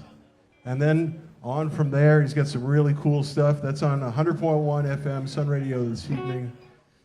I think Eve has a strong hand in what gets played too. What gets picked? No, it's all Mike. Okay. Well, she sends the playlist, which is really thoughtful. And I just saw a picture of her and her childhood friend, Gary Clark Jr., rocking out on a stage in Paris, France. They can have their Olympics in a couple of weeks. That was the coolest thing France is going to see in a long time. And they got this little record store, too. You might have heard of it. Antone's Records. It's cool. They're cool. Mike's on drums. Yves Monsees on the guitar. Oh, yeah. Thank you so much. So my very first interaction with Michael Corcoran was back when Gary Clark and I were teenagers playing together, and we were very excited kids to be playing the blues in Austin. And Michael wrote a column criticizing the kids playing the blues in Austin. So my very first interaction with him was writing him a letter and giving him a piece of my mind. At 16, I had my high school English teacher proofread it. And lo and behold, the next week, he clarified that his insults were not directed at Gary and I, but at the state of blues. But he did double down on some of the other insults. But I took that as a win. So.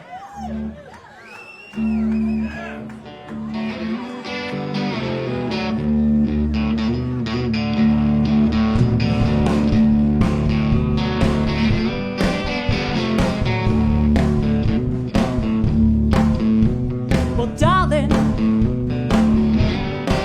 where you been?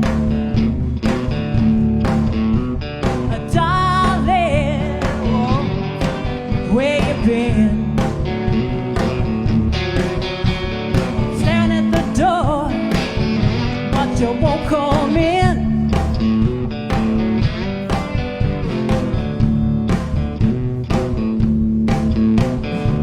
Well, maybe, baby,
so much.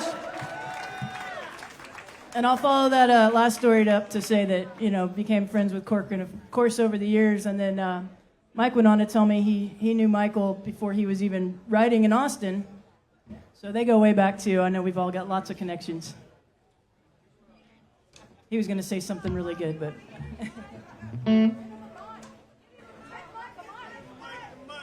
Uh-oh. Travis. Drum and vocal, please. Okay. And in the meantime, we'll do this one here. That Mike Buck wrote.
Tune this here guitar.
Doing this here guitar. Yeah, the devil said I'm a busy man and I don't have time for fool. I'm a busy man. I don't have time for fool. I got Robert Johnson. I sure don't need you.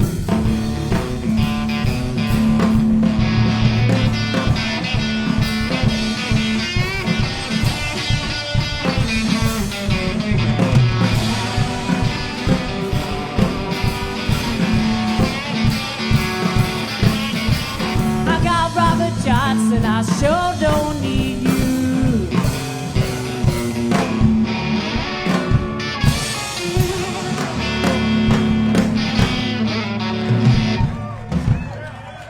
Thank you so much. Hello. Oh, yeah. Well, it's kind of an anticlimactic. I'm just going to say I met Michael when he was fresh from Honolulu, I believe. He was hanging out at the 290 flea market with his buddy Rollo Banks, who had come here with him, tattoo artist, friend of Keith Ferguson, friend of mine, and got to know him over the years. Always enjoyed his wit on his writing and was thankful I was never the butt of it. Somehow, I don't know how I escaped, but anyhow, love Corcoran, love Corky. We're going to do one real quick, last one for y'all by Frankie Lee Sims, great Texas artist that Michael wrote about, and he even had some Tim Kerr, Frankie Lee Sims artwork t-shirts printed. And he said, hey, you guys want to sell these at the record store? And we were like, yeah, we do. So anyway, here's a Frankie Lee Sims tune. Thanks, Michael, for all the great joy over the years.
walking and a walking, walking and a walking, sun up to sundown, looking for a man, can't be found.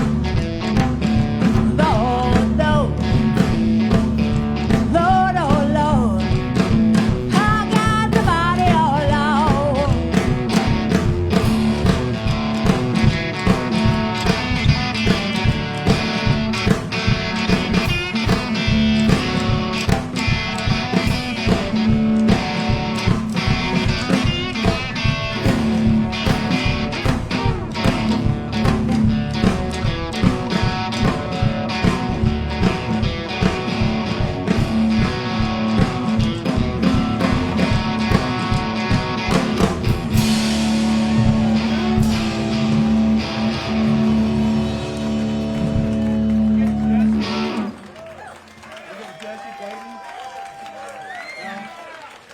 All right, thank y'all. Thank you.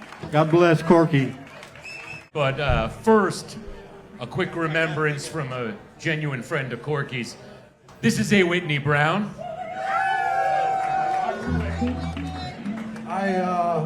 I'm sad today. My general philosophy about death is that my grief at the passing of my friends is always outweighed by my joy at having outlived them. But not in this case. Michael Corcoran came to my house every week. We would sit for an hour or so and talk about writing. The last time I saw him was 2 days before he died. I saw him a lot because I was his weed connection. I love Michael. I just want to ask everybody to buy his book, All Over the Map. It's fucking amazing. His research was Alan Lomax level. He gave me Washington Phillips' coffee pot that he found in the shack where he lived. That's how deep his research was. But I can't play anything. So Ramsay, take it home.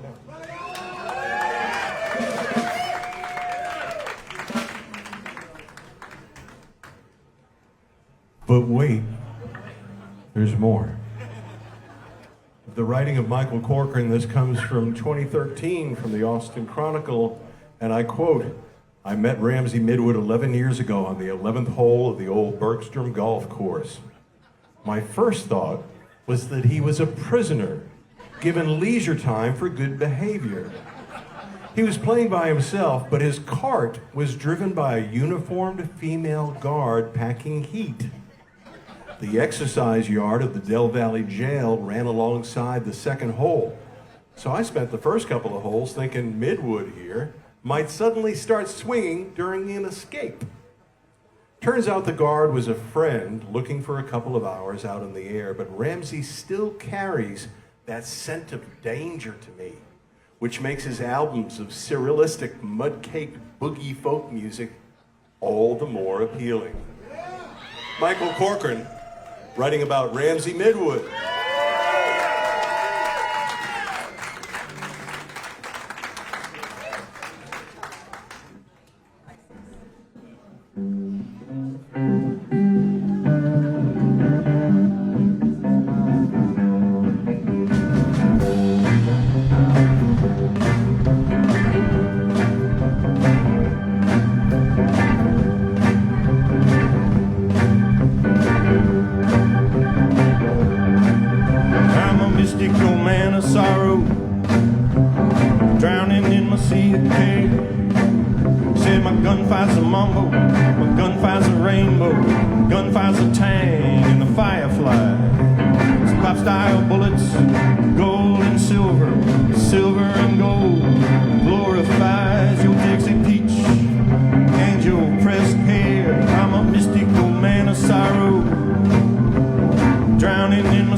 Mount Bass with busy bubbles and speedy Jesus. I'm bound for Reno, like a two-pound chump and a double-clutching weasel. I'm a mystical man of sorrow, drowning in my sea of care. Say my gun fires a mumbo, my gun fires a rainbow, my gun fires a tang, the firefly. Spot-style bullets, gold and silver, silver and gold, glorifies your Dixie peach and your pressed hair. I'm a mystical man of sorrow, drowning in my sea of hair.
I sure did like Michael Corcoran, and not just because he said those nice things, but that had a lot to do with it.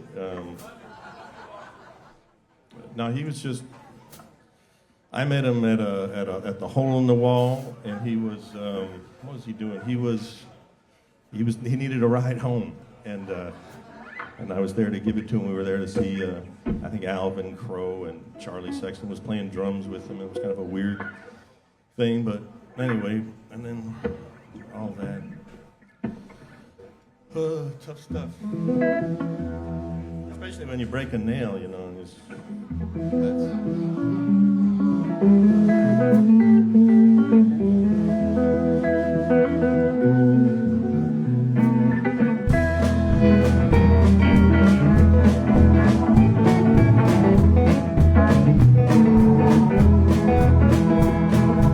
Let it rain, let it pour, let it rain a whole lot more, 'cause I got those deep river blues.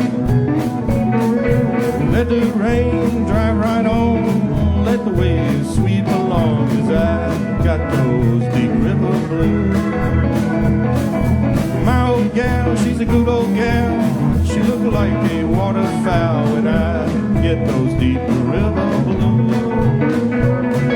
Ain't no one to cry for me, said all the fish go on a spree when I get those deep river blues.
Shows that times are better there, I'm told, when I get those deep river blues.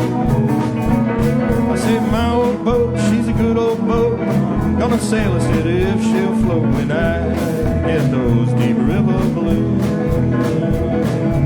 Let it rain, let it pour, let it rain a whole lot more, 'cause I got those deep river blues.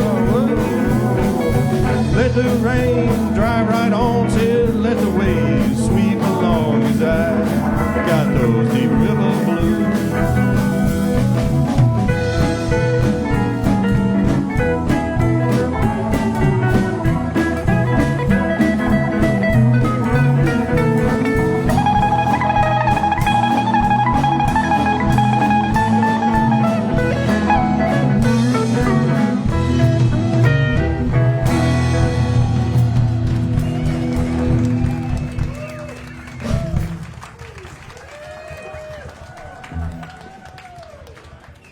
Michael helped Samstown Point become a really fun place to dance, and he hated dancing. He didn't want anybody dancing at the shows. He said, yeah, it was great, except for all the fucking dancers are in there. I can't see anything and enjoy it. I disagreed with him on that, but I appreciated it, because you know that there's sometimes when someone's out there just sitting there watching, they're enjoying it. And my heart goes out to Jack and the family. It's just, I know, I lost my old man, 4 or 5 years ago, and you really never forget that. You know, it's like you'll have conversations, like Kevin was saying, and come and visit, and I know, a lot of us are, that's our spot right now.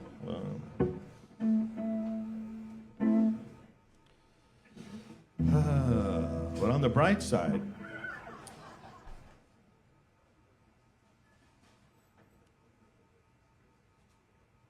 anyway. That's my joke. All right, we got one, and we'll that'll be that. And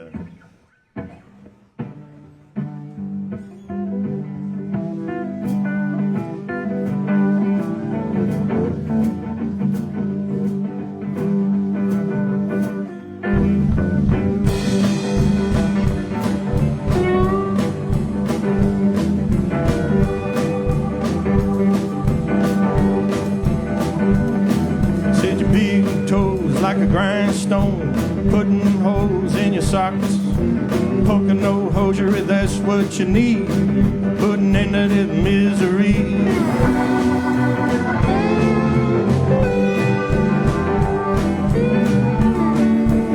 Yeah, right in Alabama. I said right in Alabama, you know she had a stammer, but you let you off the hook when you knew her in Atlanta. One last kiss, baby, one last bullet is a Mexican thug, like you bang him when you're ready.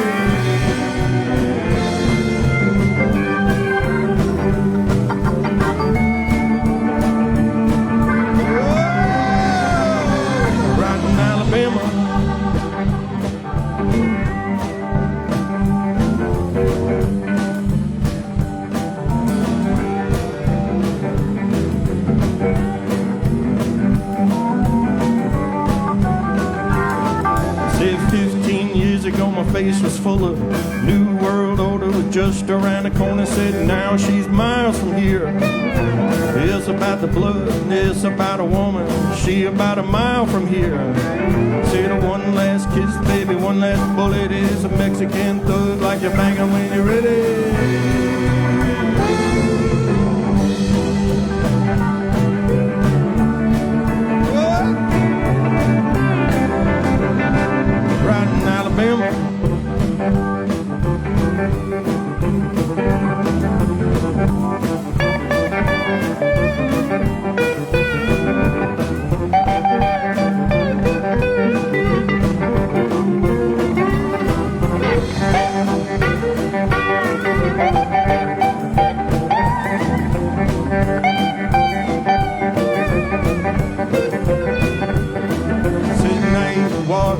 Eyes wide open, get your money on the 9 holes, you know I'm on the dope 'em. Night watch, eyes wide open, get your money on the 9 holes, you know I'm on the dope 'em.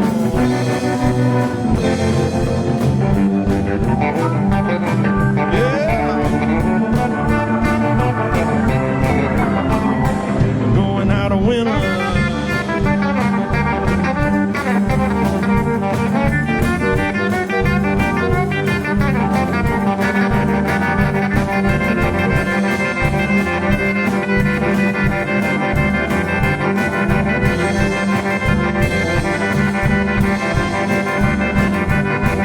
Said 15 years ago my face was full of New World Order was just around the corner. Said now she's miles from here.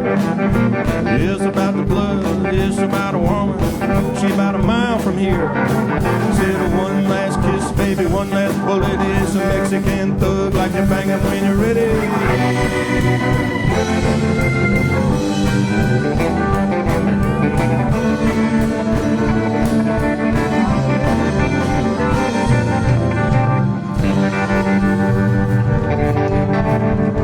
I remember Michael Corcoran really lives forever in everybody and in all the words he wrote that he left behind. Dig in. I have a few things to say about shoulders, but instead, I will quote Michael Corcoran. This is from Substack, April 2024. And I quote, "Whenever I do one of these greatest bands from Austin list, I usually forget shoulders. But how could I forget that hot July 1990 night at Wetlands when a hole-in-the-wall band not only killed in New York City, but hacked the body and dumped it in the East River. This insanely caffeinated hobo circus band was Weights Against the Machine." That's nice. Captain Beefheart, backed by U2. The crowd went apeshit on a waltz about a crazy uncle that made the flowers grow. And I was right there in the middle of it. In fact, Michael Corcoran introduced this band at the Electric Lounge anniversary show. On his behalf, I bring you Shoulders.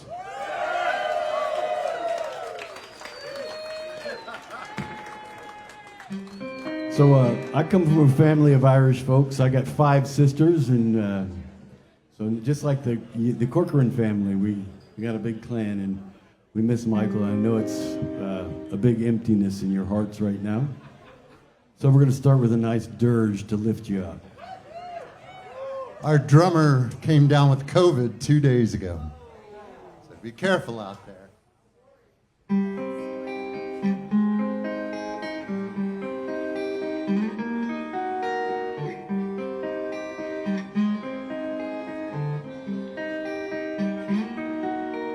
Hey, it's party time in the eternal city where love's a crime, even grime looks so pretty.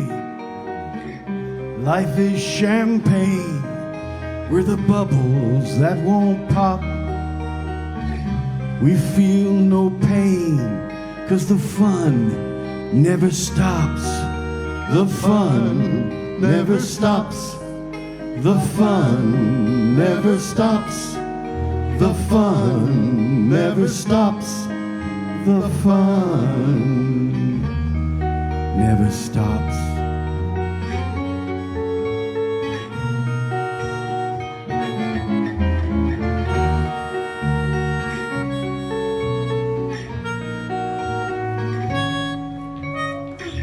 The world's a party for the mean and the merciless. If you're hailing your hearty, you can join the stupid circus, where the rich get richer and the poor die in sweatshops. What's wrong with this picture? Well, the fun never stops. The fun never stops.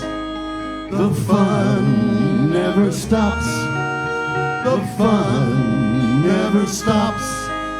The fun never stops.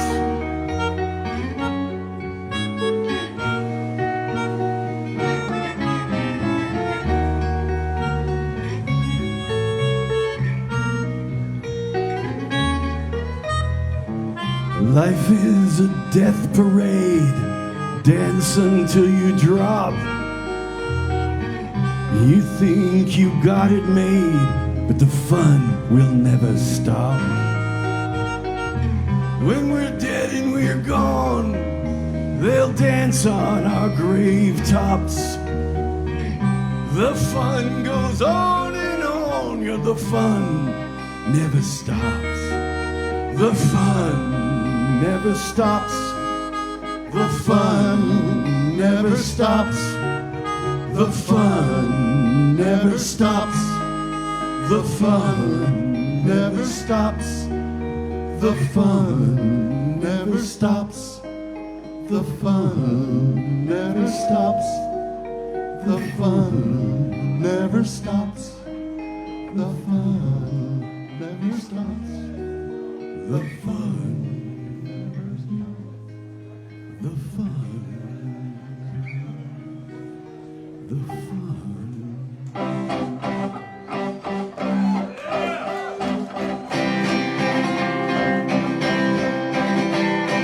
Uncle Aiken was sore at the world for what I do not know. But when he spoke to the flowers, they did grow, grow, grow. Well, you cannot blame a man who wasn't born for grinning.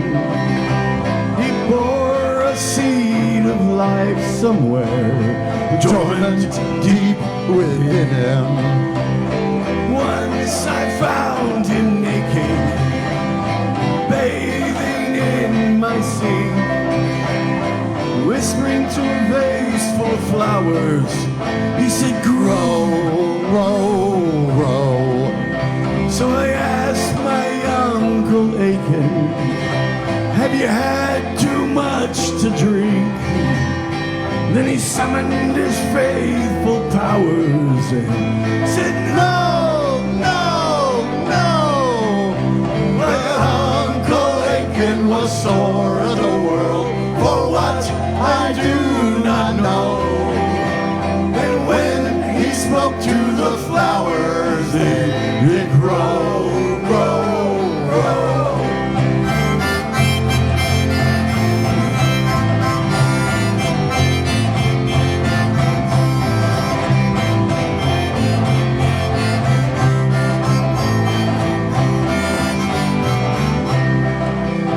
Well, the day did come when he died to a gray and bleak cemetery. I brought him wilting pansies to the place where he was buried. Then the strangest thing did happen. Right there on his own tombstone, the dying flowers that I laid there, did grow, grow, grow. Yes, Uncle Aiken was sore at the world for what I do not know. And when he spoke to the flowers, they did grow, grow, grow.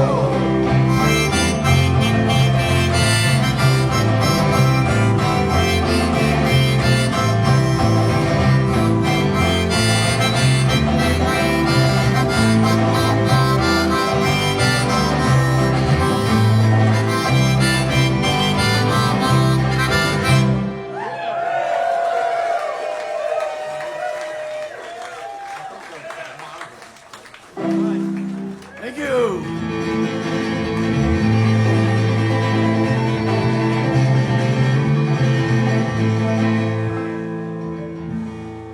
Once upon a time in Austin, Texas, from Hawaii came a redhead, fair-skinned man. He took the music storm by stormy weather.